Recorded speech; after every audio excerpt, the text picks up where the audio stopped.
So I'm not going to waste any of Matt's time. I'm going to turn over to Matt Meyer from Philosophy and Religious Studies to talk to us about some of his current research. Thank you, Karen. Thanks, everyone, for coming today. The title of my talk is Time in Nature and Timing Nature, Nature's Effect on Us. I'm starting off here with, let me apologize. I'm a little bit tethered to this table because I have no mobile clicker for the PowerPoint, so sorry about that. I'm starting off here with a couple of photographs that I was fortunate enough to be able to take at Snipe Lake up in the Boundary Waters Canoe area in northern Minnesota this summer. This one is an early shot of the sunset. This one is probably about, I really didn't keep track, but let's say 10, 15 minutes later of the same sunset. And it's thinking about these sunsets and two different shots of the same sunset that was an inspiration for this project. So it occurred to me that saying a sunset happens at 8:08 p.m. or whatever time ostensibly the sunset happens at seems rather inadequate for experiencing the timing of the sunset itself. So this, got some questions going in my mind. How does natural time compare to clock time, the time of minutes, seconds, hours, so on and so forth? Can spending time in nature actually slow down time? It seems as though, the experience of watching a sunset, in one's mind seems rather elongated compared to the minutes that it might have actually taken. And lastly, what can philosophy and phenomenology tell us about these questions? So people ask me all the time, what is phenomenology? And so I'll give you just a 10-second spiel. Phenomenology is essentially a philosophical analysis of our experience as it happens to us. So to contrast this to sort of other philosophical theories about the world, say a materialist theory of the world, a materialist might say, okay, this table is composed of atoms, right? The phenomenologist would say, well, look, we don't experience the table as composed of atoms. The atoms are actually a kind of theoretical excess or a theoretical addition to our experience of the table as really something to set things on, right? So phenomenology attempts to do philosophical analyses of our experiences from the standpoint of that experience and not with some external theoretical construct, presuming that everything is made of material or that everything is just ideas in our head or something of that nature. So there are really three parts to my argument here today. The first is to go over some recent psychological and neuroscientific studies which show that experiencing nature has many positive effects on us.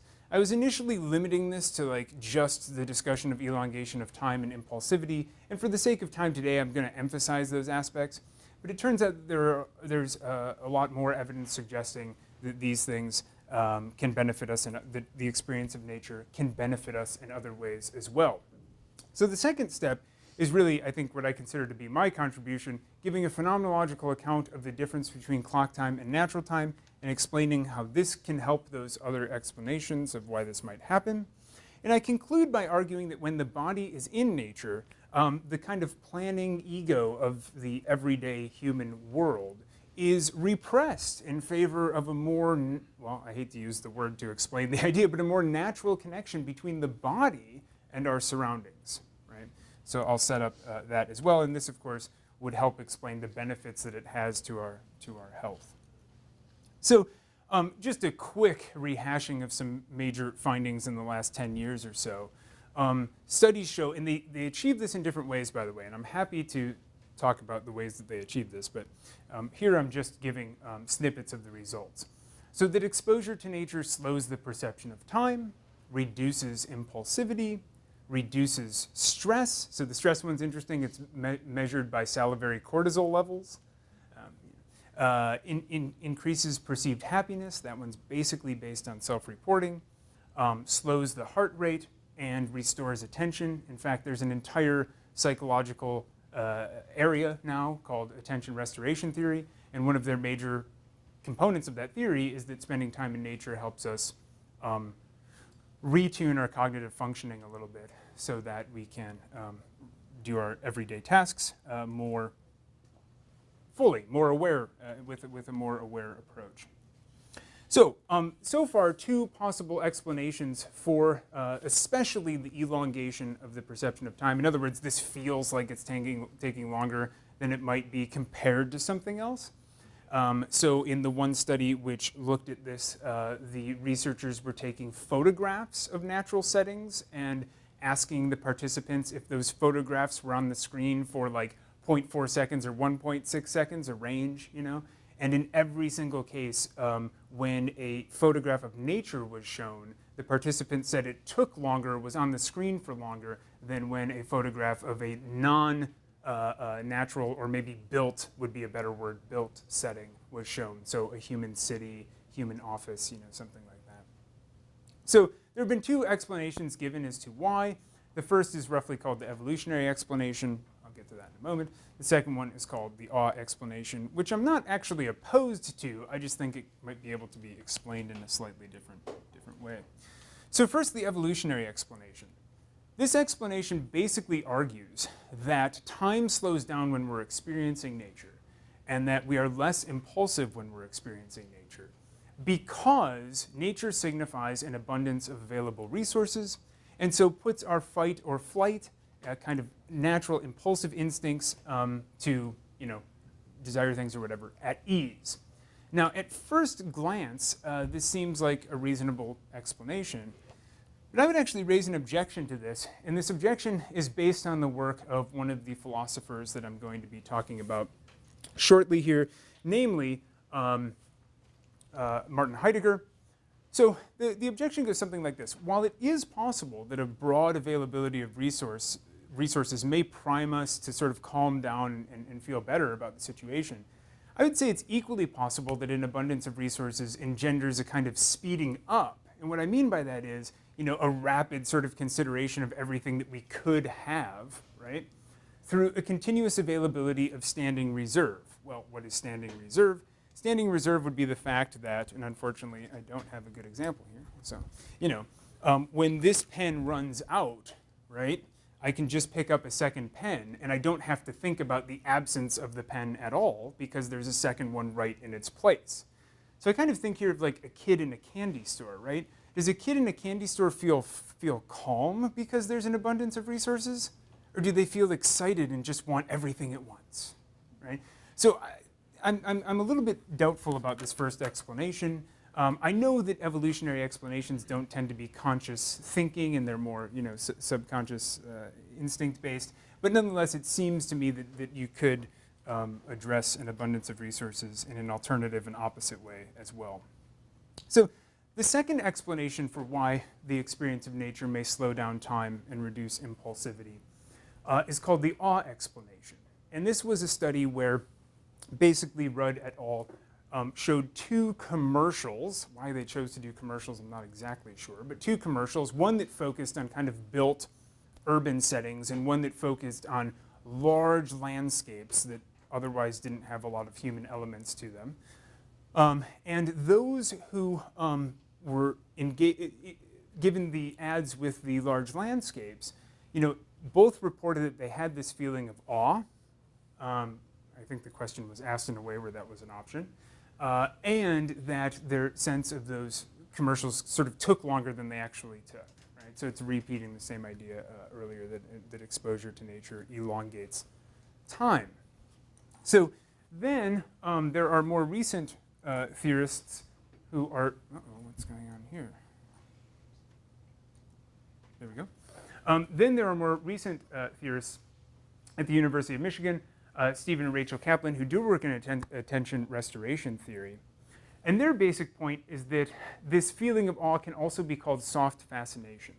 Another way of understanding their concept of soft fascination is involuntary attention, right? I'm sort of taken up by the nature that's around me. I'm not directing my attention toward it. I'm just fascinated by it. And so the part that I want to emphasize about this explanation, after I've given phenomenological account, is that soft fascination or awe should be seen as a reaction of the body and not a resetting or even a decision or something of the self-conscious mind. This is something that happens to us, not that we are in charge of. So it wouldn't be unlike the idea of being in the zone or in the flow or things of that nature, where they sort of happen as a result of something else, not something that we are in charge of bringing about ourselves. So what I want to propose is that we can imagine two kind of lines of thinking. I'll actually show these as dynamic circles in a moment here. And I call each one of these a matrix, like a sort of three-part group of concepts that go together based on which aspect of them we're looking at. So there's a built matrix, and in the built matrix, our sense of time that's driving this built matrix is clock time. And I'll explain in a moment why clock time also engenders the time of the now, meaning now it is time to do X, Y, or Z. The setting, and here the setting in the built matrix is built structures and cities and or human tools. And the individual in question, the sort of subject of this matrix, if you will, is the ego or the self of securing things in right now. The natural part of the matrix is then the sort of counterparts to each one of these. So instead of clock time, we have the kind of using the passage of the sun as a gauge for time. We have the setting being nature and green spaces. And then beginning with Merleau-Ponty, but I want to take the idea a little bit further, this notion of a pre-reflective body being the subject of this world. So in relationship to one another, they would look something like this, where nature is always kind of self-referential to a more natural time and a time of the body. And built environments are always kind of self-referential, both to the ego planning self, what am I going to do today, what are my plans, so on and so forth, which is usually driven by clock time. All right, so I want to clarify kind of each one of these pairs to some extent. So, natural time. Well, I mean, many people have talked about time. What I'm doing here is taking Heidegger's kind of phenomenological account of how we experience natural time differently than clock time. So for one, natural time follows the passage of the sun, changing seasons, and in that way it tends to be rather cyclical. Obviously, and he even notes this, a sort of primitive human being would have noted the passage of cycles, so they would count a movement of the sun across the sky as a day or something. But it wouldn't be so vital to their sense of planning and living that we have a calendar, that we have hours, or that we have minutes. To some extent, that comes rather later. Why is this the case? Why wasn't it vital? Well, because the time of the sun in the sky was understood more as an opportunity for one to engage in one's work and one's own concerns. It wasn't seen as a synchronization device as the clock later becomes to sort of take its place. And so the geographical scope of a time which is driven by the sun is actually relatively small. I mean, even if you're using shadows, so I'll meet you when the shadow is 4 feet long or something, right? This is going to be geographically driven because it's obviously in what we now call time zones where the sun is casting a shadow of 4 feet long at a time we can both reference. So Heidegger's not naive. He notes, okay, people used to be able to call the sun being in the middle part of the sky noon, right? And then noon would kind of be a reference point. So he understands this. But when we have the manufactured clock driving everything, something happens to that more kind of organic way of using the sun as a driver for our concerns. So what happens? Well, one, now instead of following something that is outside of human invention and control, we're following something which is inside of human invention and control, namely the system of measurement that follows minutes, hours, seconds, etc. If each one of us had a different notion of seconds, minutes, or hours on the basis of our particular position, we'd never be able to make use of clock time effectively. So we have to be talking about the same seconds, the same minutes, and the same hours. Secondly, clock time is linear, which effectively means it does not run out, right? It's infinite and inexhaustible. Now, we're all roughly aware of the idea, and this is a whole other topic in Heidegger that I won't have time to go into today, but for just barely mentioning it, we're all roughly aware of the idea that we have a limitation on this earth, right? We are temporary beings, that the world will probably end. But clock time itself does not dictate that this is the case. In other words, the calendar could run on infinitely, right? We could count up to year 999,000 and, so on and so forth, right? We could, obviously there are limits to a day, 24 hours in a day, and so on. But in any case, there's no limit to the amount of seconds, minutes, and hours that we have if we are thinking about clock time and not thinking about our own individual being, right? So thirdly, this decouples the time of work, the work a day work, right, from the sun's passage. In other words, I no longer have to reference something outside of myself in order to determine when I ought to be working. So again, I don't want to give an overly simplistic example here, but it's really only after the clock is fully under the control of human beings, or maybe we could say that the other way, human beings are fully under control of the clock, that we can talk about things like night shifts, right? Otherwise, we'd have to have a precise sense of where the moon is in the sky and the kind of fullness of the moon and all these things to show up at work at the proper time. No, now we can use, okay, the night shift starts at 11 p.m. A night shift's not a bad idea for other things a bad example for other things I'm going to be bringing up here. For instance, circadian rhythms of the body, right? People who regularly work night shifts never quite adjust to a sleeping schedule in which they can sleep well during the day, no matter how long they've been doing it and how hard they try. Their sleep is always less full, deep, than is someone who would regularly sleep at night. So lastly, but not leastly, and also to that point, is that the clock really drives synchronization of coordination of individuals across the world, which at first sounds like a good thing. But what happens when particular times on the clock get associated with particular aspects of our living? So I'll look at that next. So I want to argue that the clock alienates us from nature in three key ways. The first is that it alienates us from the natural circadian rhythms of the body, i.e., the night shift example I was just giving a moment ago. And for the record, Heidegger kind of misses this real bodily connection here, though Merleau-Ponty is going to pick it up a little bit. Secondly, it takes us away from the reliance on other than human sources of time, and thus we have no other than human limitation on time. And in fact, from the perspective of the clock, time seems limitless, right? So this is a mismatch between our very temporal contingent being as individuals and the time that we perceive we have in virtue of working according to clock time. So another way of kind of explaining point two is that from, it alienates us from our own individual finitude, right? The fact that I'm on this earth for a limited amount of time, because every now is essentially a generic now, okay? And what I mean by that is, if I say 12 noon, now is time for lunch, well, that really has very little to do with whether or not I'm hungry, right? I'm actually allowing the clock to dictate when I'm eating because it's convention, because it's what other people do at noon.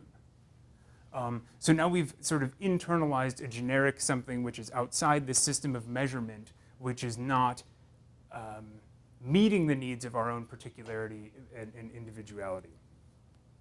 Okay, so there's a second part of this, and then I'm going to bring the two together. The second part has to do with what Merleau-Ponty points out about sort of two versions of time, even with respect to the individual. So the first one is what he calls the time of the body, and this is really pre-reflective. So this would be things like circadian rhythm, digestion, heartbeats, the rhythm of our breath, so on and so forth.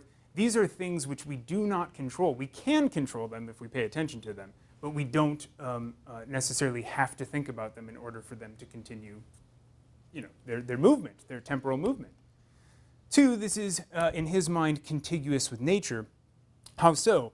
Well, the body is always finding rhythm with things outside of itself, again, without our thinking. So I get hungry, I eat, I suppose if you want to think of it this way, I'm sort of taking in something outside, right? I'm taking in nature, and this becomes a part of who I am in my digestive cycles and my breathing cycles and so on, so on. Three, the body, the pre-reflective body is required for and intertwined with this other one I'm going to be getting at, the personal. Why do I bring this up? Well, because as a kind of condition for any understanding of oneself across a length of time, so this is who I am, or I remember a time in my life when, my body still needs to be present. You know, it will have changed a little bit, but it is my body which is the, if you want to think of it this way, substratum below both the rhythms and cycles of my body and any personal ego or historical sense of self that I might have. Perhaps the most interesting thing that Merleau-Ponty points out is that the body is usually repressed. Now, you know, repression is an idea that comes out of psychoanalysis, and Merleau-Ponty is very aware of this. So what does he mean by repressed in this case? Well, basically what he's saying is, look, when I take up a pen to write something down, I do not have to think about the small movements of my hand that are required in order to take the cap off or to draw various letters. All of that gets pushed to the background, to a sort of subconscious realm, in favor of what I'm writing down at that moment. So in our everyday tasks and in our everyday ways of living, we're actually repressing the body quite frequently, right? Think of how many times, not to get gross, but think of how many times you've like held your bladder so you could continue a conversation with someone, right? Now that may become obvious after a while, that you know, oh wow, yeah, my bladder is there, I need to take care of that. But the idea is still the same, that we, in these moments where we can control the body, kind of push it to the background in favor of our tasks, right? Okay, so on the other side of things, we have an ego or personal account, which is really like my understanding of who I am across time, right? This would be slightly more reflective, just in the sense that I make plans about the future, and I make plans in the future about things which have happened to me already. Sort of bringing along my past into the future. As the bathroom example pointed out, oftentimes our ego or sort of personal time is counter to the body and to natural time. So we find it very inconvenient when we suffer from indigestion or rheumatoid arthritis or some other aspect of the body that we can't control, because it intervenes on our plans, our planning selves. This is often associated with the person. So with rare exceptions, we tend to associate people's, you know, of course there's face recognition and all these difficult things going on when we recognize people for who they are, but we tend to associate, you know, a person with sort of where they've been, what they've done, their accomplishments, their views about the world, conversations we've had with them, so on and so forth, and not their body, right? In other words, the fact that I might lose or gain weight doesn't change who I am as a person from the perspective of others, I hope, right? So the point about that is that we perhaps mistakenly associate the kind of time of planning and the time of our history with who we are as people, forgetting the fact that the body is underlying that process the entire time. And lastly, this is the time of planning, focus, etc., which requires us to repress the body in order to fully make plans. In other words, if I see the fact that I'm going on vacation at the end of the year, and I accidentally break my leg by slipping on the ice or something, right? This is going to be a situation where I either have to kind of repress my body in favor of going on these plans, or I suppose acknowledge that I don't have full control over what happens to my body in that case. So how do these two things come together? Well, in this great, and I have to admit, usually I look for nothing against National Geographic. I like National Geographic. But usually I look for slightly more headier stuff than National Geographic to use as my research. But in this one case, I found this great article called "This is Your Brain on Nature," and it was talking about some of these studies in a very accessible way. So in that context, Florence Williams is looking at Korean culture and how Korean culture is attempting to increase its population's happiness by encouraging the population to spend more time in nature retreats and other things. But the Koreans actually have an age-old saying, which I'll probably butcher in actual Korean, shintu bul-i, but the body and soil are one. I found this very interesting because as a philosopher, the sort of historical context of body is usually associated with soul, S-O-U-L, not soil, right? So it's a very different way of thinking about things. Instead of the body being conjoined to an immaterial thing like the soul, it's here in the Korean sense conjoined to a very, geographically local space, the soil from which, a person is born, so to speak. So this connection cannot be said to exist between the body and clock time or the planning ego. And here are just 3 examples of that. For one, the conscious self does not have to think about the workings of the body often, but it is dependent upon them to survive. So my planning conscious ego cannot go on after I die. 2, the body intervenes on and forces us to change our plans quite frequently, so there's not a sort of smooth connection there. And thirdly, the body writes itself into our narrative history and vice versa. So if you do, unfortunately have some type of accident or something, that's always going to be a part of your history. It might, in fact, cause you to have aches and pains for the rest of your life, which you've, of course, rather not have had, but now your body has sort of written that into the narrative of who you are as a person. So, what does this have to do with the connection between body and nature? I would like to point out that I think it's the body that brings back together these 3 strains that we have been looking at so far.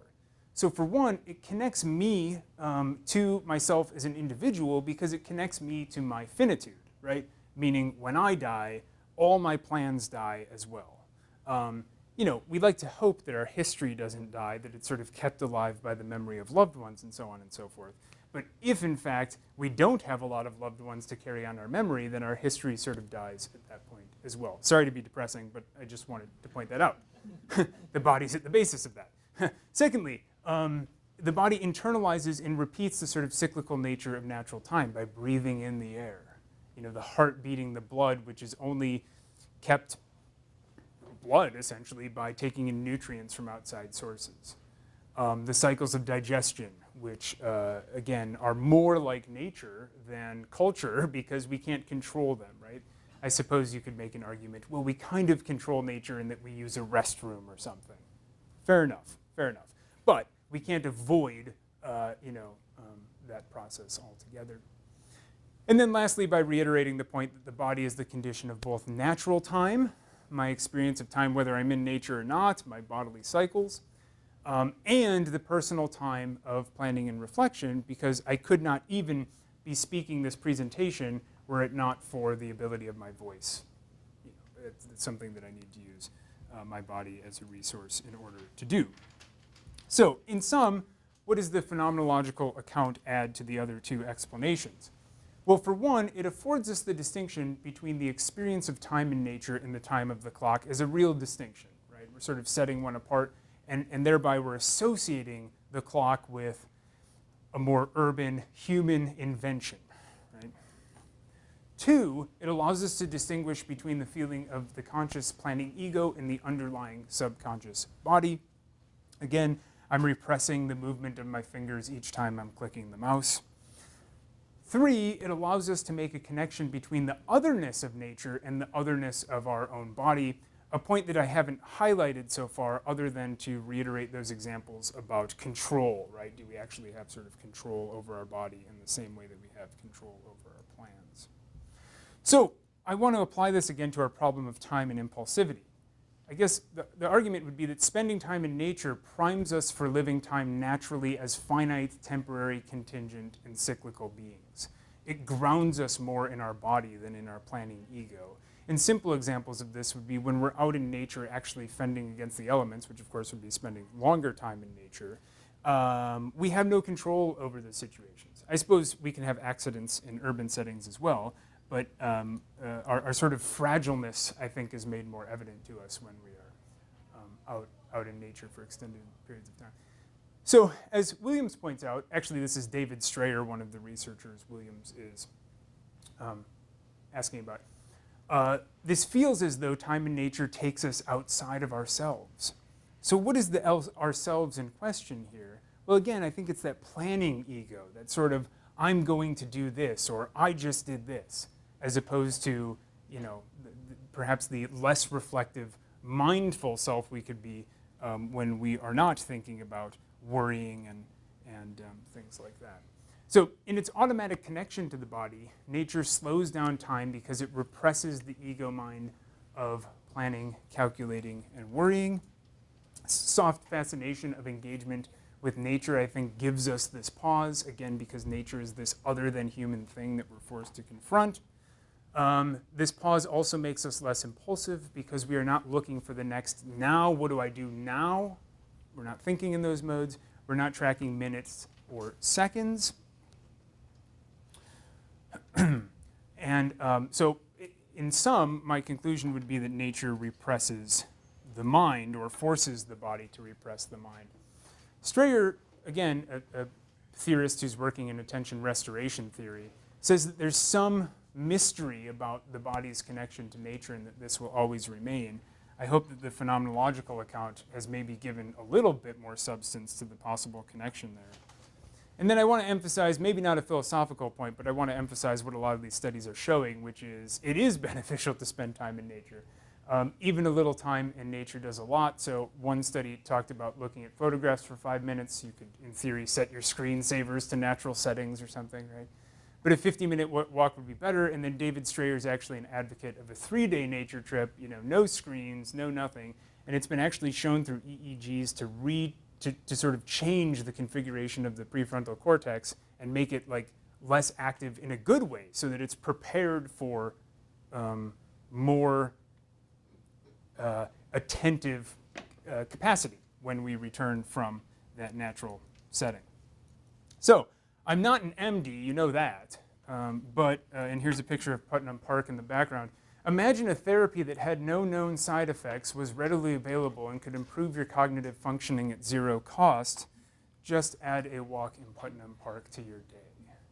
Thank you very much for your attention, and that's all I have for now.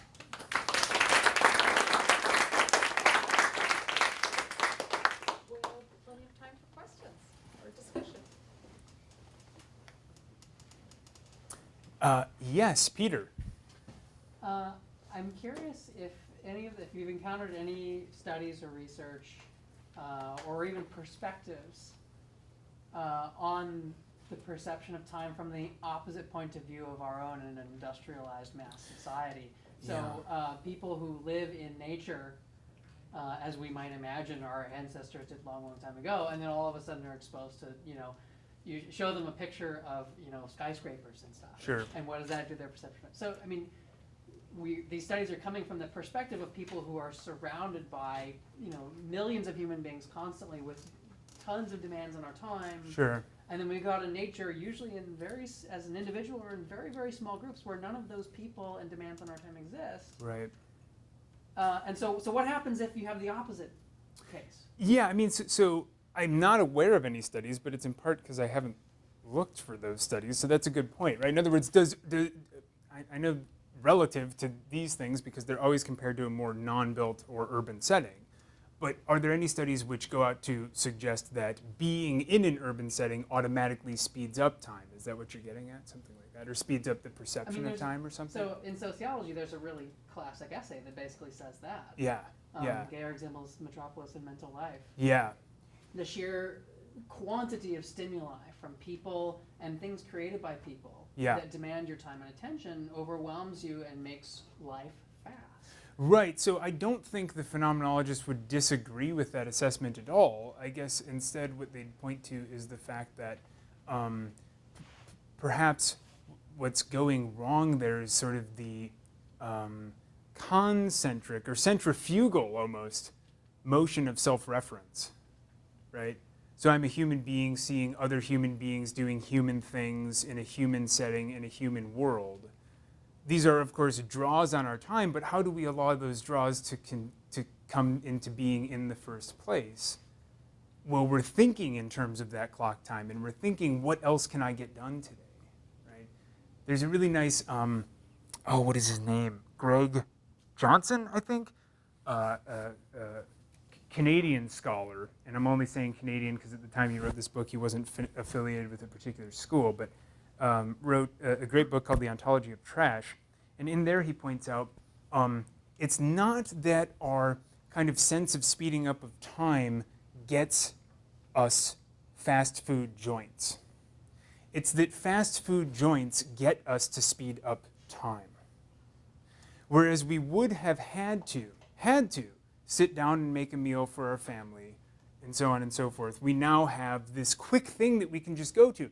All these quick things mean, oh, I can get more done with the time I already have. And so it speeds everything up just in the sense that I'm trying to fit more into the same amount of time. And I can fit more into the same amount of time because of these things. So I don't know if the answer to slowing down time generally in an urban setting is taking away all the McDonald's or something, right? It'd be more complicated than that. But to some extent, the setting that we're in and the things that we set up within that setting, I think, do have a lot to do with how we're living in the time we're living. Yeah. Yes, and I'm sorry, I don't know your name. Jenny. And this is, I think, a question kind of related to Peter's. So my question as I was watching this was, is nature a human construct? Mm-hmm. And I think it's Excellent question. because I had just heard somebody talking about the Grand Canyon, a historian, and he was saying that when it was initially discovered by whites, it Discovered, was yeah. not perceived as beautiful. Okay. It was, in fact, seen as an obstacle, and they really didn't note it in any way. Mm-hmm. And it wasn't until later that it was seen as an aesthetic object for us Yeah. and a place where we could go to find this kind of reverie. And so I think that's very much tied to very specific historical moments, what we're thinking about what nature is, how much of it we have available to us. Yeah, I think you're absolutely right. And so another thing that comes to mind is, of course, one person might go out into the woods and see a sort of opportunity for peace and recreation or whatever, you know, so kind of spending time in nature. Another person might go out in the woods to determine how many log feet of lumber they can get from that same forest, right? And I don't have an answer to that, actually. I don't know why that's the case. In other words, why is one person coming? Well, the short answer would be the one person is coming to the forest with the frame in mind, right? Which doesn't allow for that soft fascination, I think, to occur. But I don't know how to sort of undermine that frame. The other thing that I'll say is that I completely agree with your point about nature. It too is a concept that needs a lot of definition, and in some ways it changes over history, right? What we consider nature.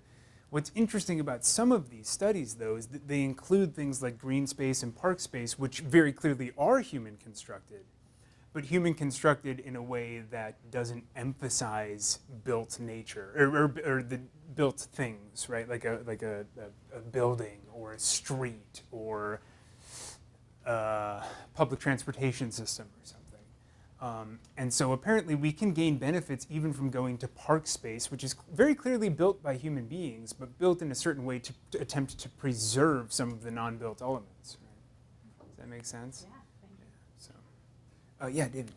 So, kind of picking up on the last two questions, so you've created this contrast between sort of built environment and natural environment. And I just wonder about, and the example of the logger gets at this a little bit, the question of experience. And so most of us have noticed that the way people used to experience nature and the way that people experience nature now are perhaps quite different. Yeah. We bring our built world, i.e. our phones and other things, with us.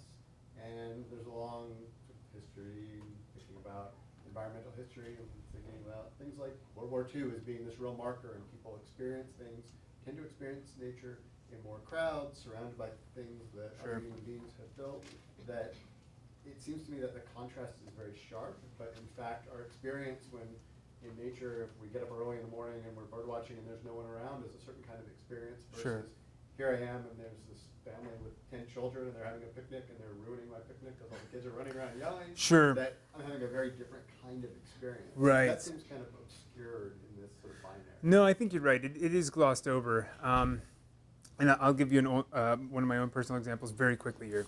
So some of the shots in the background of these slides were actually taken from a trip I made to New Zealand in January. Fantastic trip, loved it.